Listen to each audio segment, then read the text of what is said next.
Good afternoon, everybody. How are y'all? I personally am exhausted, about 5 miles past it.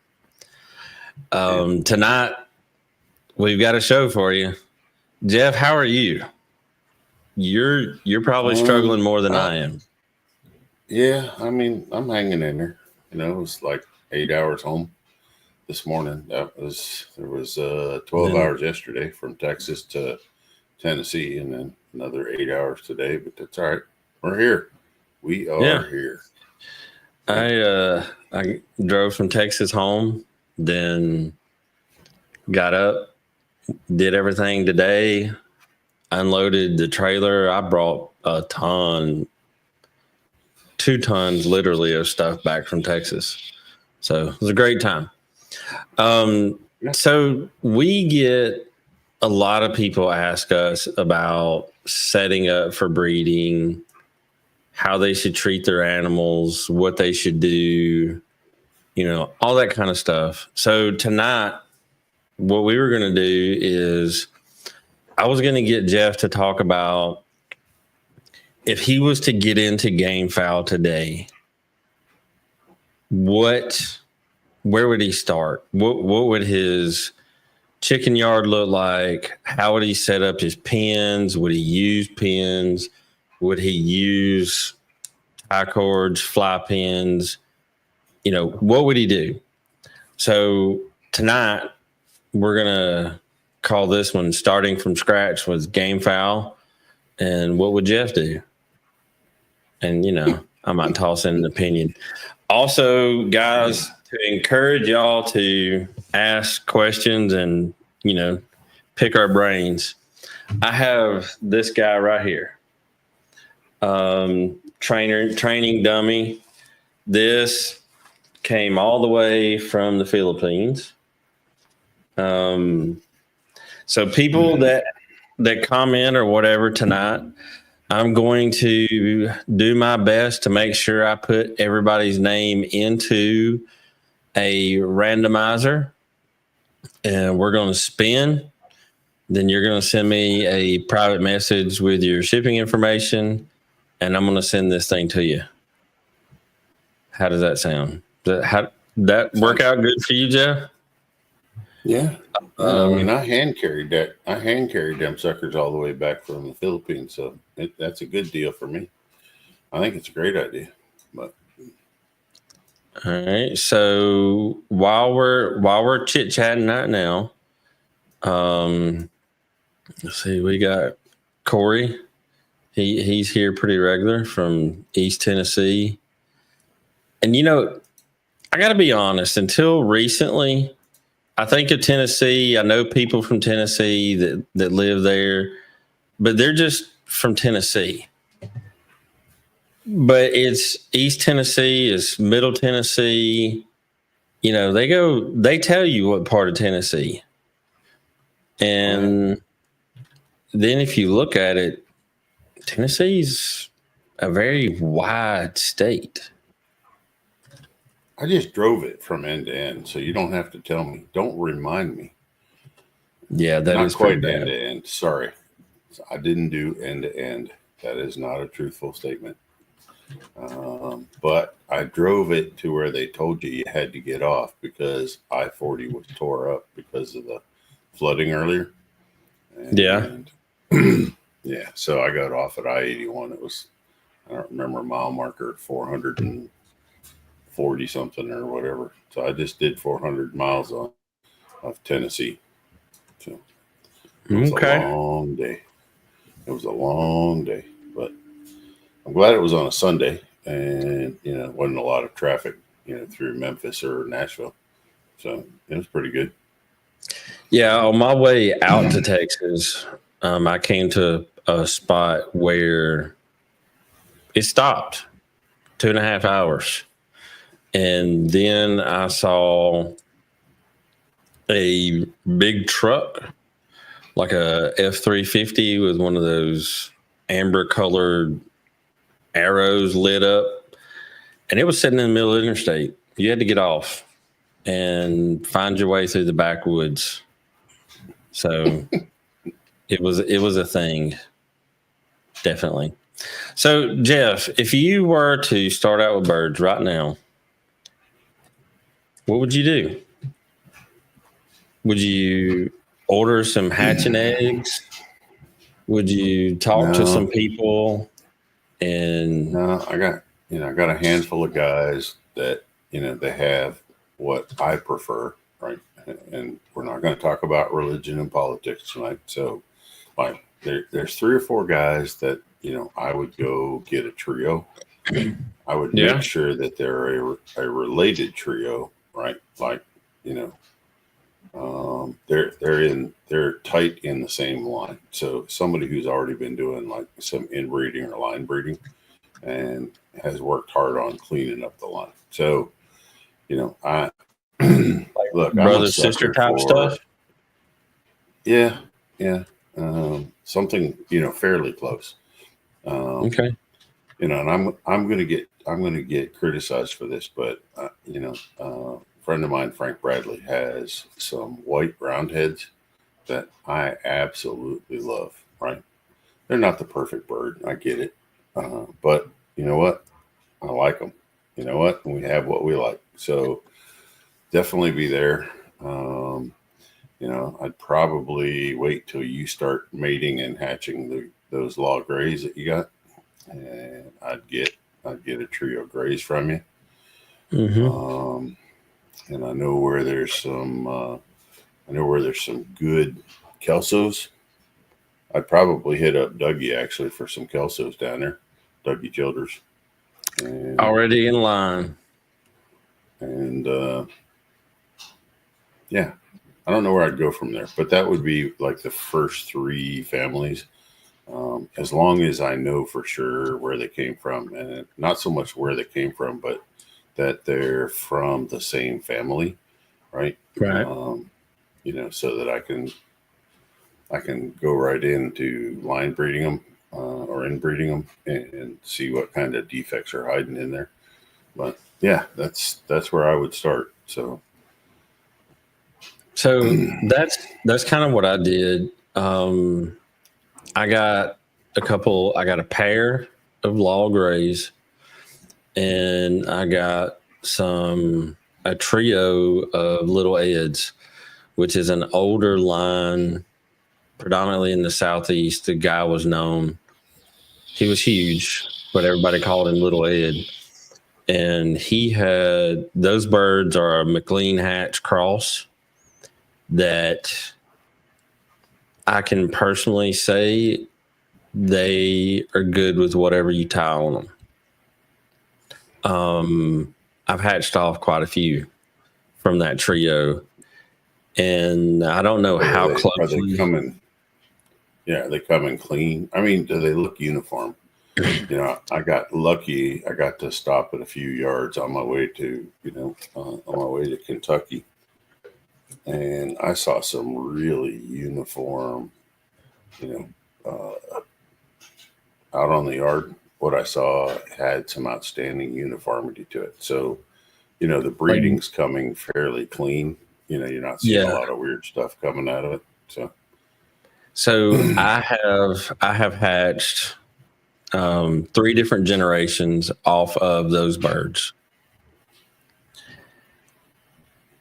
If I did not know my birds and have their cages labeled, there's no way I could tell if the original cock and hens was the sire and dam, or if F2 or F3 was. Like they look like twins. Yeah, that's good. So, and I like that. Now, I will say with my coal miners, that was not an option.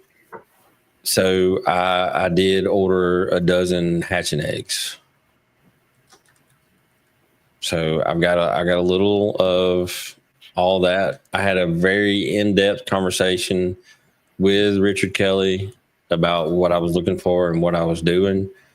And he sent me a specific set, like different ones. And he, we talked about it, told me what he was doing. So there was that in that. But so I've got a little of both on my yard.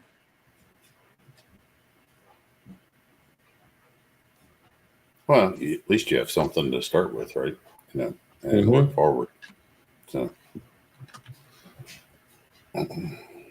you would get you some pairs or some trios from people you know and trust. I think that's the important part, is getting them from somebody you know and trust. Because I see a lot of people online that are complaining because they got scammed. And I hate it for every day. It does every day. And you would think, you would like to hope that in the chicken world, people wasn't out there scamming over chickens, but man, it happens every day. Yeah, I don't know about everybody listening or you, but me personally, I am really old fashioned. So I'm going to look the man in the eye. I'm going to shake his hand, and I'm going to look at what I'm buying before, I ain't ordering nothing over the internet to get shipped to me. So that's just who I am. Right. So it don't matter if I got to drive across the country to get what I'm looking for. I'm going to make the drive. And pictures and BS and chat and all that other stuff, just too much of a risk for me. Right. I mean, I get it. To me, it's not worth it. I work for my money. Now I will say this.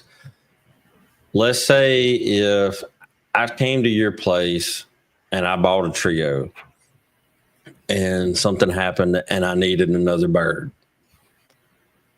If I didn't feel like that trip, then I would get you to send me a bird. We've met before. We've shook hands. We looked at each other. Exactly. Yeah. We shared a cup of coffee. We shook hands. You looked me in the eye. You saw the yard. You saw the overall health of the yard. Right. So, yeah. But these folks on Instagram and Facebook, that's crazy. Yeah.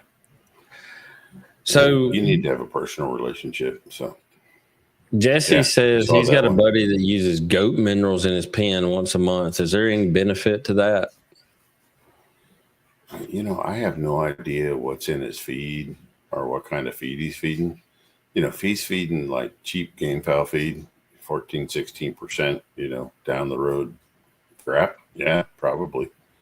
Throw some minerals in there. It won't hurt. Yeah, I mean, it's not going to give him what Rapido is going to give him, but it's better than nothing, right? So, yeah, the guy ought to really put another cup in there and put the goat mineral in there and let them have what they want. But I was going to say that really needs to step up to good feed, and not supplement anything. But I swear, Gamefowl guys like to supplement, right? They don't feel like they're doing it right unless they're giving something extra. I ain't figured this out, man. So I got speaking of that, I got a Facebook message from a guy earlier that said it was a picture of VitaPro. And it said he asked if that was okay to give to his roosters, if it was good. I mean, it's vitamins. I don't know the levels. I said, but I told him, I put it in caps. Do not give that with Rapido. Don't do it at the same time. Yeah. Because I don't know what's in that. Yeah. Is it a bad product? No, it's not a bad product. No. But don't do it together because you can't have too much of a good thing. Yeah. All right. So if you're using Rapido, don't use any other vitamin or electrolyte, or don't use anything else. Right. Don't use red cell. Don't.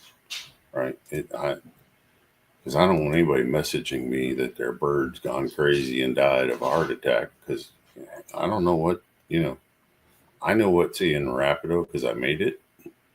I have no idea what's in this other stuff, right? And it could be a bad combination. So. Frank James says he thinks you need Kelso Gray and a hatch. to start with. Yeah, I know I need a good hatch family. I just I haven't figured out where I'm going to go for the hatch. So, yeah, but I know. So it would be a gray. I'm going to have round heads, even if they only just yard ornaments.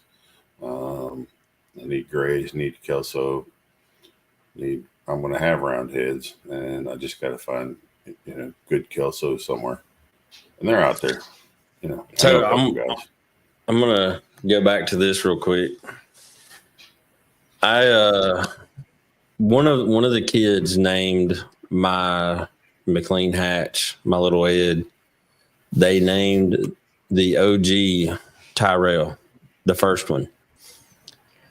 I don't know where the crap that name came from. It is not one I would have picked, but one of my daughters, that's what she wanted to call it, and it kind of stuck. So I took one of these down there just to see. He's an old bird. I wanted to see what he still had in him. And, I stuck it in there. And had this thing not had the little handle thing to go around your wrist, I'd have lost it. He popped up 4 feet and went nuts. And then after I took the thing out of the pen and I walked back out, You said he was an old bird. He is. He was prancing around. I mean, he's 8, 9 years old. But not having any fat on him. Well, no, because you got to quit feeding him Rapido so he starts acting his age, man. Come on, you can't have an 8-year-old. I don't need him to act his age. I need him to act his IQ. Okay. And earn his wage. I'm just messing with you. He is, he's still got it. So I think to me, that's a good family of hatches because he does. I screwed up. I screwed up when I was in Mississippi because I held a gray there that was just an asshole. Excuse my French, sorry, but he was just like if you'd walk by him, he'd try and get you. He'd fly up at you. He'd hit you, right? And he did. He had a man fighter. He just an asshole, right? You could, if you step on his cord, you can kind of handle him, but you can't work him, right? I said you can't work him, and he did good last weekend, right? He only got one small cut, but it just knocked the shit out of the opponent. I should have stopped there on my way home and brought him home with me because the person who had him didn't like him just because he was hard to handle. And shit, yeah. I guarantee you this, right? I've been working with animals now for 30 years, and the ones you don't like are the ones that will live forever. Okay. Just get that through your head. I don't care what species it is. It can be chicken, cows, whatever. But the hardest one to handle will live forever because they've got something inside of them, that self-defense that just, they're going to live forever. See, me and this rooster, we didn't get along when he first came. He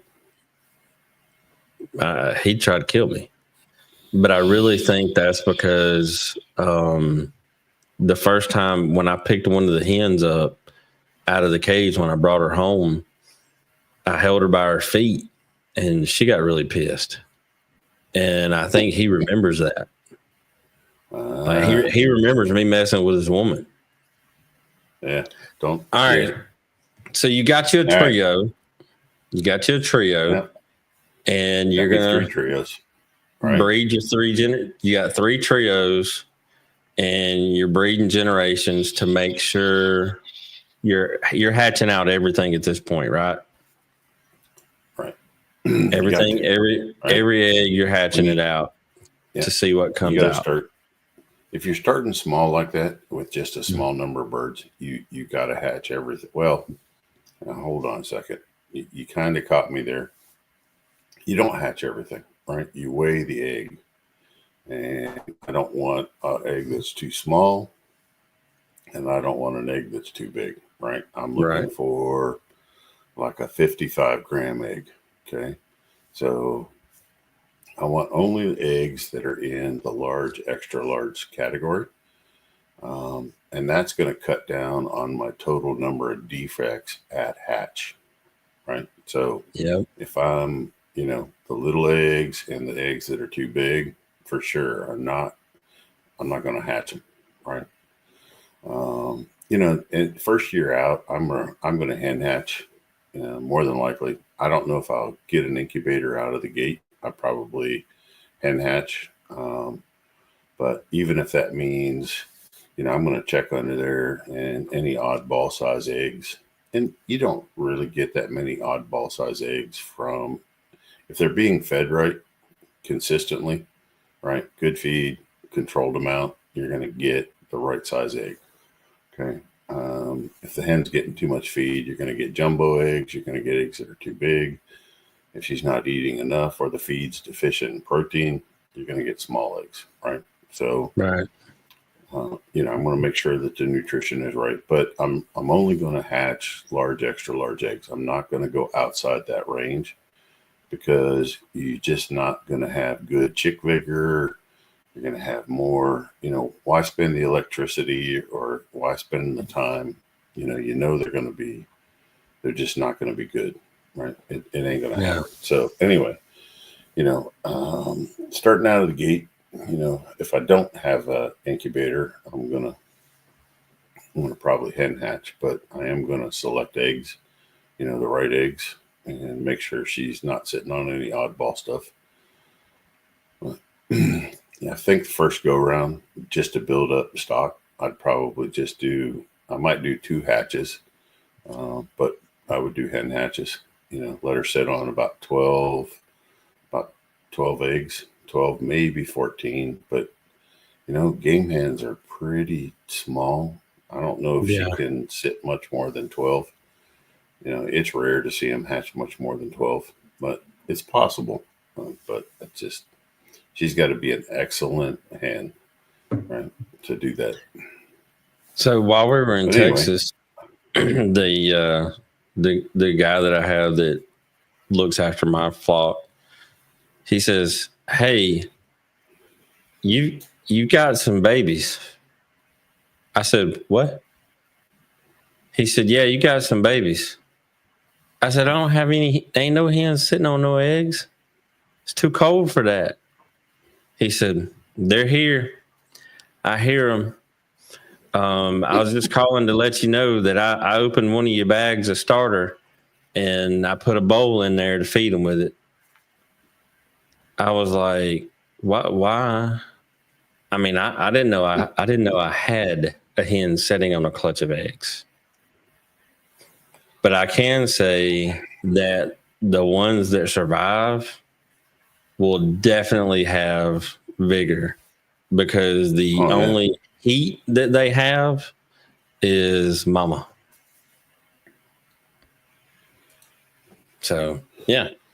Well, and you bring up a really good point so the hen's been setting, right? She hasn't been eating the way she normally would or anything like that. So she's kind of drawn down.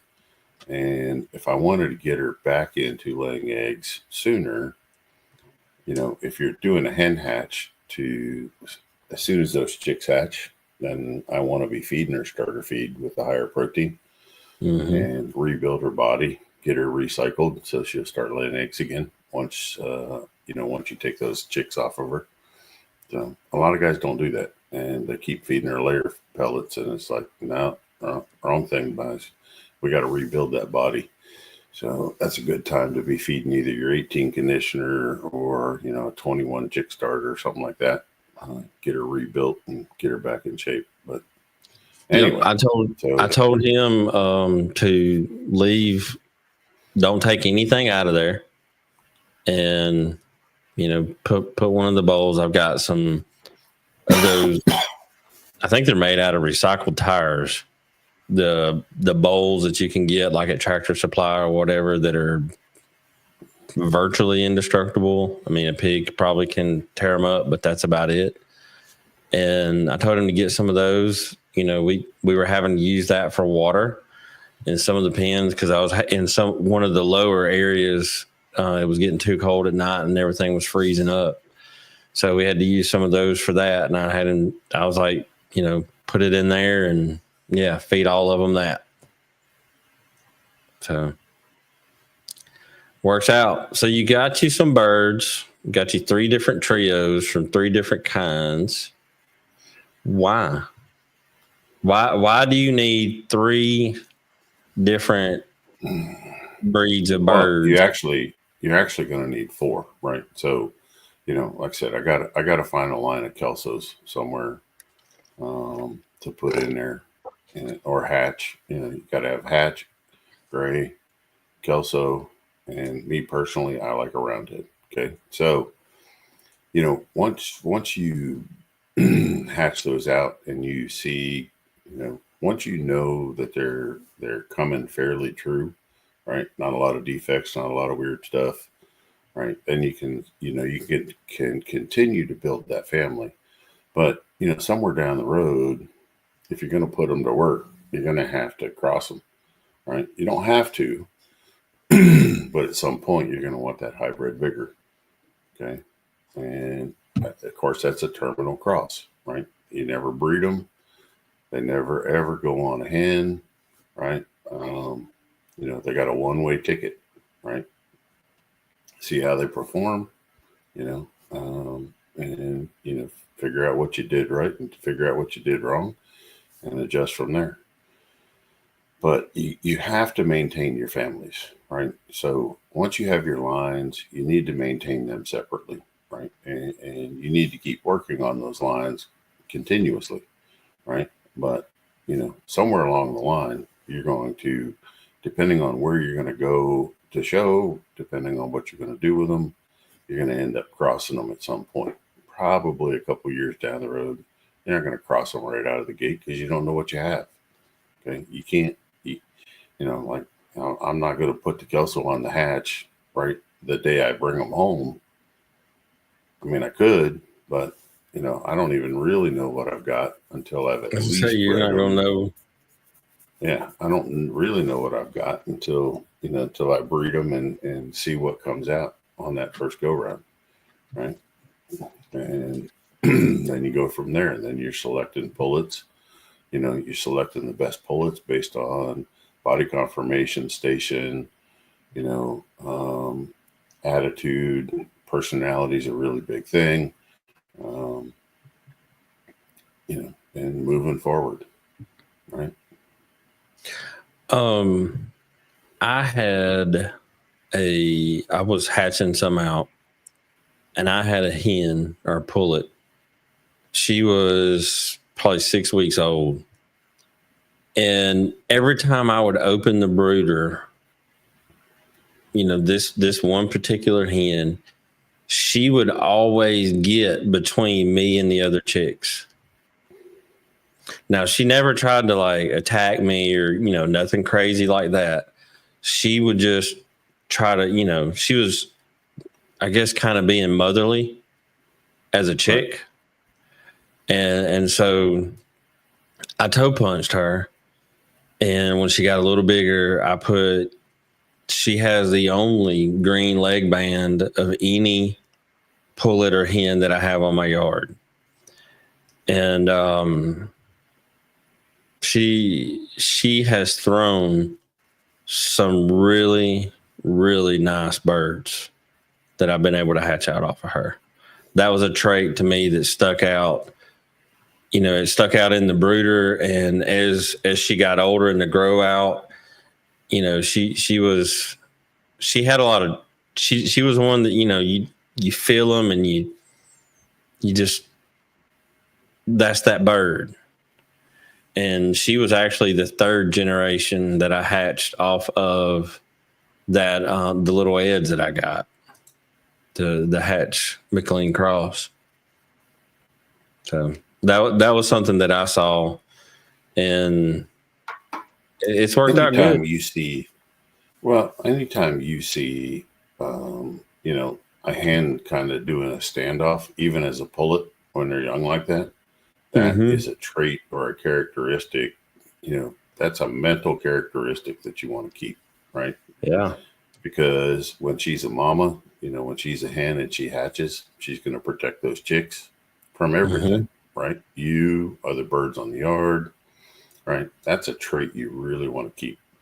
I don't, if you got a hen that wanders off and leaves her chicks doing whatever, then you probably need to wring her neck and have her for Sunday supper. But just not a trait I'm going to keep if she ain't paying attention. So No. we got some questions rolling in, so I'll let you do the pop-ups. Yeah, let's see here. Lucas says, take a bloodline that you personally seen put up W's, swap to just feed for future generations, and you'll have something. I mean, the man does have some good recipes. I will say everything that I have, he formulated, and you're right. The future generations, my birds do really well on it. Let's see, we got Kelly's in here. The Coolies in Monsoon, Florida, has some McCrae Gerald hatch blends that are awesome if you're looking for hatches. They've been raising them for close to 50 years. Yeah. I got somebody to look up on I got to see where Munson, Florida is. Somebody may have to send me some contact information.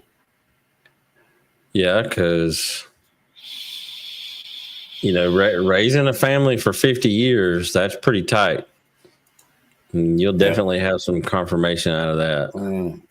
If you walk on the yard, if the person will let you walk on the yard, you can quickly tell if they're a good breeder or not, right? So, if you see a group of brothers out of the same family and they're not the same size, there's a problem. Let's see. I mean, and also you can look at the condition of their pens and all that and tell what kind of breeder they are, in my opinion. You can. I think a lot of that sometimes, goes. For the most part, you can. I agree. Some guys are bootstrapped with finances or physical conditions, so you got to take everything into consideration, right? So, oh yeah, definitely. Look at Doug. Look at Dougie. He's got back issues, and he don't get out there to tend those birds as much as he'd like to, but he still has them. Dougie, he has a way to get his wheelchair all the way out to his chicken yard. That's determination. Right. Most guys would have. By the time they said wheelchair, most guys would have quit. So, anyway, Doug says, I need to stretch my pins out so I can go in between them.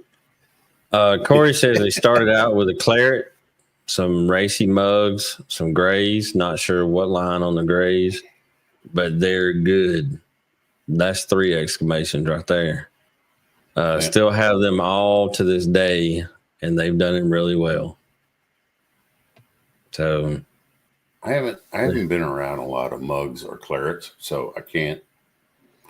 Only a few mugs. I haven't seen a lot of clarets, so I haven't fallen in love with clarets yet. Nothing against them. I just haven't seen them to, get me excited. See, for me, I like my mugs. They have a really good body on them, and they have a lot of vigor, and they have a lot of fight in them. I'll say that. They're fast. So here's what I wonder is, they got the right body, they got a lot of vigor, right? And everything you just said, but how much of that is proper nutrition versus, how were they before you met me 2.5 years ago compared to now? And that's, I don't know.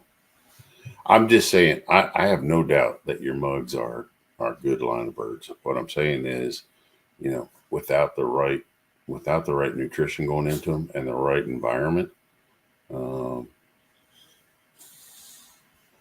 When I first started working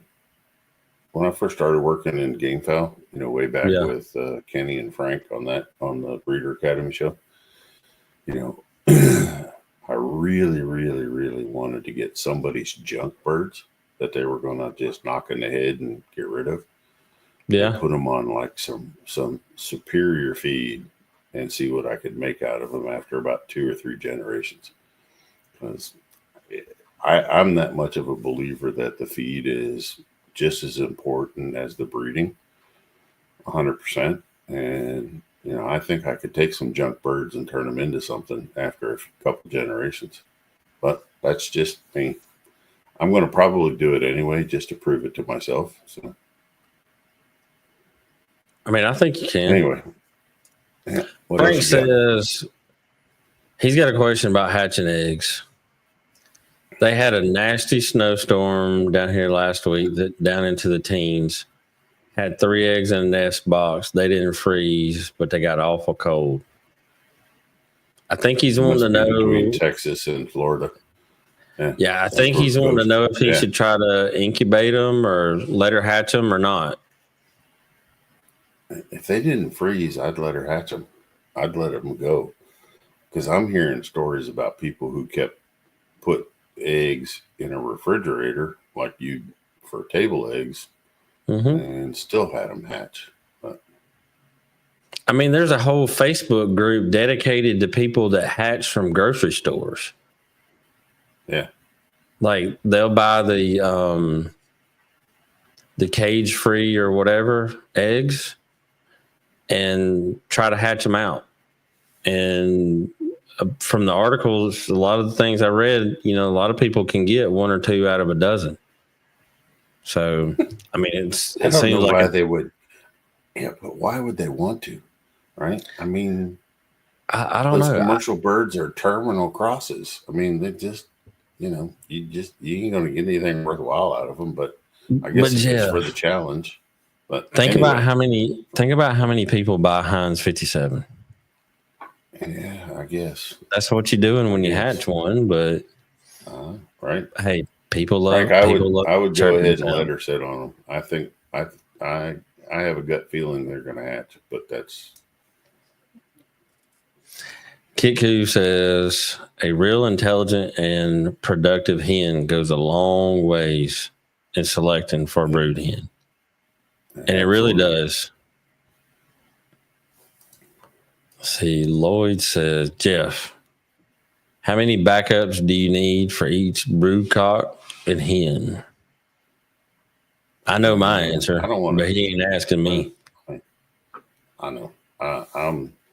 And this is going to sound slightly arrogant, and I don't mean it that way. But, I mean, you always got to have a backup out of that first hatch, right? You're going to take the best son out of that first hatch, and you're going to take the best pullet out of that first hatch, right? But if you're managing them really good and you're feeding them really good, I don't know. I don't worry too much about the broodcock living for another 10 years. So, you take care of them, right? And they'll be fine. And I think if you have them in a really solid enclosure, then they're protected. Be careful how you say that. Right. Solid is as far as really well protecting them from predators and they have a place to get out of the weather. But yeah, okay. Like for me, airflow. For me, where I keep my primary trios, the ones that I like to breed from, I have dog kennels, the steel ones, not the chain link fence ones. I think it's the Retriever brand from Tractor Supply. That's what I have mine in. And they're designed to keep some pretty big dogs in. And as long as you can keep them on the ground, they'll keep anything out. And like mine, I have some 3-foot long screw-in stakes on either side of mine that are screwed into the ground, and I have a strap that goes over the steel bars to hold it to the ground. So when the wind comes, it don't blow over. Because I've seen a lot of people have their pens blown over and their birds go God knows where or go crazy. So that's what I do to protect mine. But I think if you breed true, breed clean, and have really safe place or safe from predators place for them to live, you don't need 50. No backups. No, you don't need 50 backups. After that first hatch, you keep the best. You keep the best stag out of there, and as your backup for the bloodline, right? And you're going to keep probably 2 or 3 pullets out of that first hatch just for backup on the bloodline. But I mean, you got to keep a copy of the blueprints. When I retire, or when I slow down a lot, and I have Gamefowl, I'm gonna have them in movable pens. They're gonna move at least twice a week to fresh grass. They're gonna be in a field, and I'm gonna move them. So I ain't staking them down, and everything's gonna move. Everything's gonna move on a regular basis. You can't beat fresh ground, right? Every time you move to fresh ground, they're just healthier. They're definitely more vigorous, and you then way up early in the show, somebody asked about what wormer I recommend. Do we have I'm not a wormer guy. I mean, that's just I don't I don't know what kind of wormer to use because I don't use them. So I just keep them moving, keep them in a clean environment, and see, that's another reason why I don't have a suggestion. That's why I like those dog pens, because they're so big, and there's only 3 chickens in there, and there's lots of peat moss and all kinds of stuff in that ground. You got to figure out how to make one of those aluminum coops into 4 foot by 4 foot sections, subdivide them. So, you can move multiple birds at one time, in their own quadrant. Some other birds that I breed, I actually do have some foursomes, and aluminum coop makes a 5x6. And I have some foursomes, 1 cock, 3 hens in those. And they do pretty well tractoring around. Yeah. Yeah. And as long as they can't see each other in there to fight, cage fight, there's no reason why you can't do this with Gamefowl. So when my time comes to raise Gamefowl, they're going to be in portable pens that move every day, just kind of skid along the ground. Because you can't beat fresh grass. Every time you move them, it's a win. So, I mean, that's just me. I do agree. You asked how I was going to do this, so. And I do like that idea. And I know where you can get some of those. Yeah. Let's see. This one says, how do you breed bro sister? So is that, I mean, do you breed brother and sister? Is that what he's saying? Yeah. I mean, that's the, you just put them. Yeah. And I say that same way you do any others. You have the grow, when they grow out. Now, I will say I have done one thing a little different than some people. I pick my hens first before I pick the rooster. And if I have 10 or 12 that hatch out off of one family, I will breed brother and sister. I'm going to pick the best of each and put me a trio together. And then I'm going to let those three, and Jeff is going to cringe, but I'm going to let those three grow up together. I don't keep them separate until they mature. I will, when I pick birds, sometimes I do it when I have time, and I pick them, they may not be fully mature yet, but they've got qualities that I like or qualities that will offset each other. And I will put them in a pen together and they can grow up together. It's fine letting them grow up together. I don't have an issue with that. Point is, about 45 days before mating season, I want them to have separation, right? So when you put them back together, it's going to spike his testosterone level, and he's going to be much more of an aggressive breeder when you reintroduce them, right? He needs to be lonely for a little while, and bring him back in for him to really do a great job. I mean, he's going to do an okay job just letting him in there. But, I mean, if you want him to really nail those bullets and, get the best fertility possible, I'm going to have some separation going on. Okay. 30 to 45 days. So, is it okay to use multivitamins a couple days a week? Not if you're using Rapido. Don't do that, right? I was going to say, it's in the bag. If you're not using Rapido, then go ahead. I don't know what's in the multivitamin, but without looking at a label, I can't give you a straight up answer. But the straightest up answer I can give is don't do both. Yeah. Don't do both. And look, I like what Daniel says.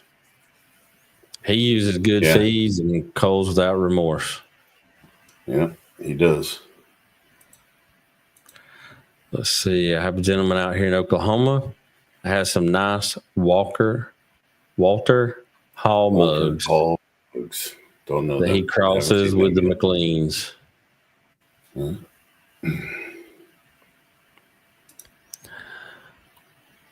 Half-inch mesh is good for pens. Yeah, well, where Kelly lives, there's a lot of weasels and small varmints. So if a weasel can get his head in, he's in, right? So a weasel head is not very big. So 1 inch is too big. 3/4 could be too big if it's an immature weasel. So in his neck of the woods for sure, 1/2 inch. So what I do is on my pens, I actually had problems early on catching stuff getting in there, and my bird would kill it. So what I started doing was I used a 1/2 inch hardwire cloth, 24 inches up all the way around. You have to. That it keeps rats out. It keeps weasels, any kind of little vermins, anything that can get up and over that. It happens. But I know somebody that they had a really bad problem with several different kinds of predators, and they were using a large pen like that, and they wound up getting 48 inch 1/2 inch hardware cloth and going the entire height of their pens to keep stuff from coming in and killing their birds. Yeah, I mean, there's always the predators are getting worse and worse. So you got to have the perimeter fence, and the perimeter fence is really more to keep your guard dogs in, and you got to find you some good guard dogs. Generally, one dog isn't enough. They work better if you can get two that can get along. So you may want to get them from the same person. Down in Florida, friends of mine, one dog distracts the predator, and then the other 4 dogs surround it, and the predator never leaves the property, right? And generally, all they see is a pile of fur. When it's all said and done, they eat the remainder. There's nothing left. There might be a really big bone on a coyote or something like that left over in the morning, but there really isn't anything left. So good Well, dogs are I'd important. say all 5 of them deserve a treat. Oh, they get treats. So Lloyd says 4 pairs or 4 trios will produce a lot of birds, and that's a lot of yeah, moving pins. But you know that's all what? When right. Jeff retires, what else does he have to do besides drink coffee, smoke his vape, eat lumpia, and move his birds? Plus, I have a friend who has designed a solar powered self moving pen, so I don't have to move the pens. Right? They got little electro motors on them, and they just move them Jeff, you all. got to get some kind of exercise. Come on, man. Come on, man. I'm 60 years old. How much exercise? I'm hoping that the new wife will give me all the exercise that I need. All right. But like we were talking Okay. before, the rooster needs a break every now and then to keep things flowing. All right. Lloyd says when I breed and get 4 hens, all sisters, I'll breed them back to the same cock. They are individuals, and the only way to pick the best hen is to breed them to compare the cousins. Yeah, I don't know if he's breeding them back, so I don't know if it's a line breeding thing or not. But yeah, I get his point, and then you can find out who your hens are going to be based on how well she raises those chicks up.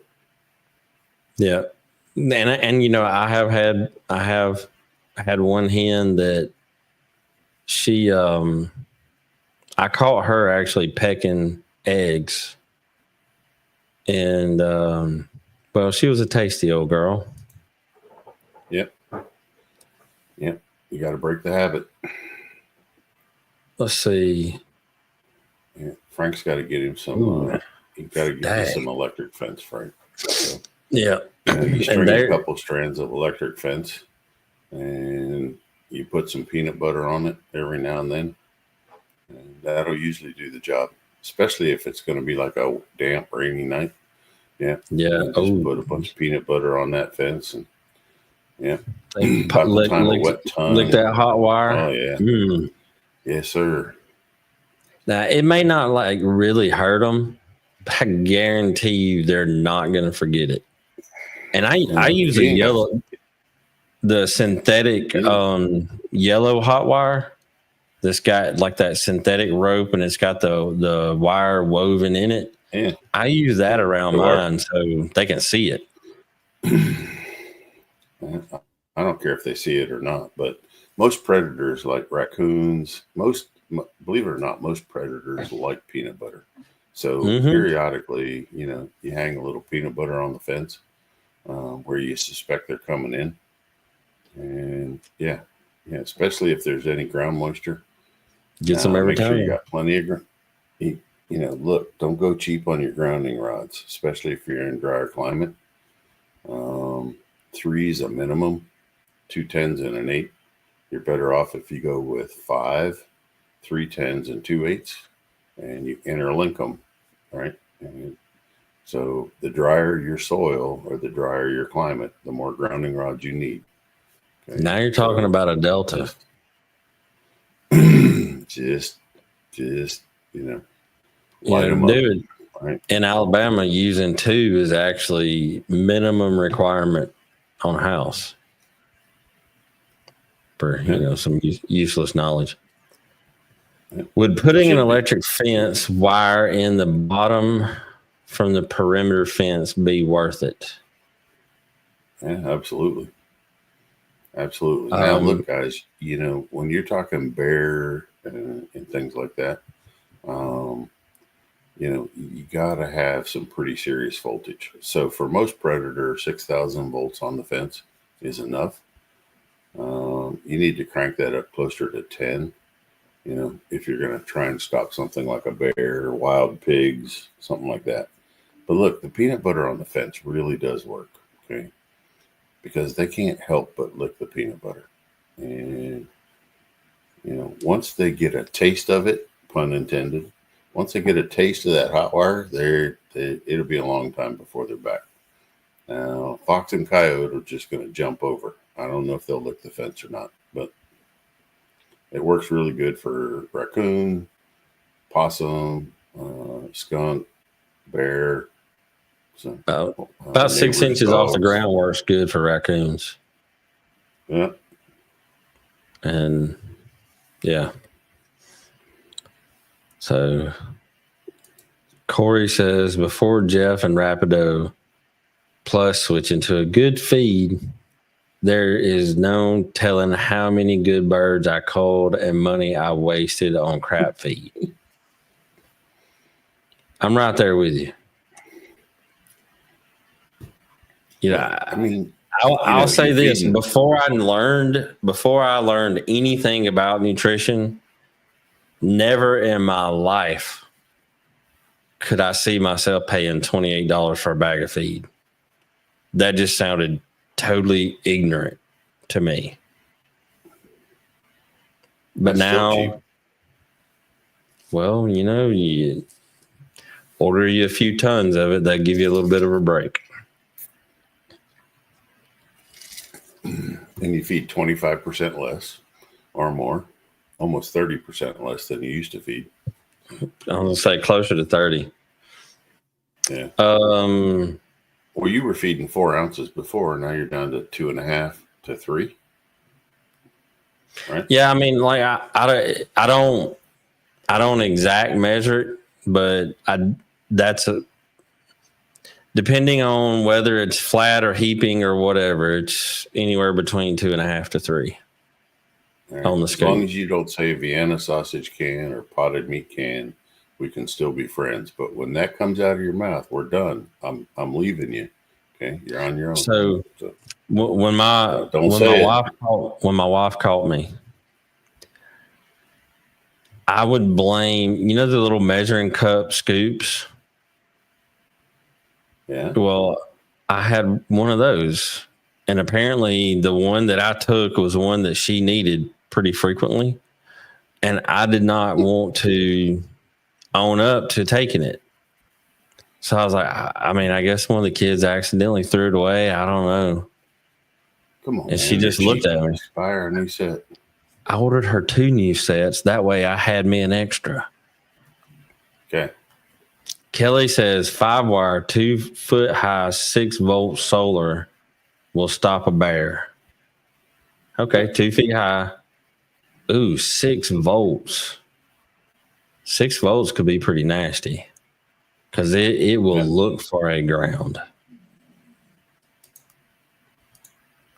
Frank says, if I ever get my fence around the yard, I'm going to bring a couple American Bulldogs and I won't have the issue. American Bulldogs. Yeah. Yeah, you got to make sure that they don't like chicken. Right. I'm more fond of the Anatolian myself. I was going to say, I like Great Pyrenees or Anatolian. Actually, if you can get a good cross, a Pyrenees male on an Anatolian, and as long as they're both proven good guard dogs, that's an excellent cross. So, I mean, that would almost bigger thing again.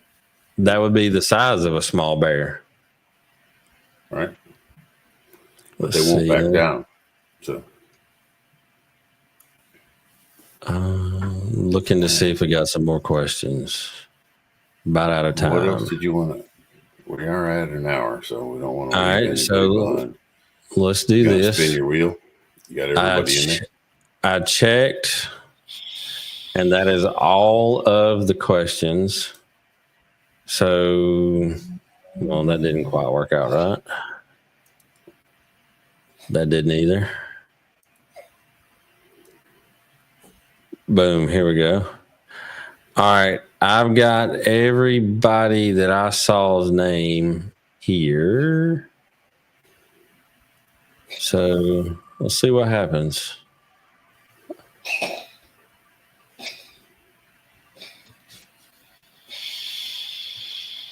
Jamie Vargas. So, Jamie, if you will find me on Facebook, send me a message with your shipping information. I am going to send you this fresh off out of the didn't want to bring it back suitcase from the Philippines. I'll send it to you. I get it right over your way. Let's see. Oh, here we go. This is an Italian. He uses that Kango Pyrenees cross. That's huge. That should work. German short-haired pointer. Hey, you know what? That last part, they've done me good. If it's done it and it works, don't change it. Till next week, guys. Thought of the short hair. I never thought about the short hair pointer as a guard dog, but hey, if it works. So. Well, it may be more of a something to warn it and get it to go away. I don't know. If it works, it works. Don't fix it if it ain't broke. Y'all have a good night. Sir.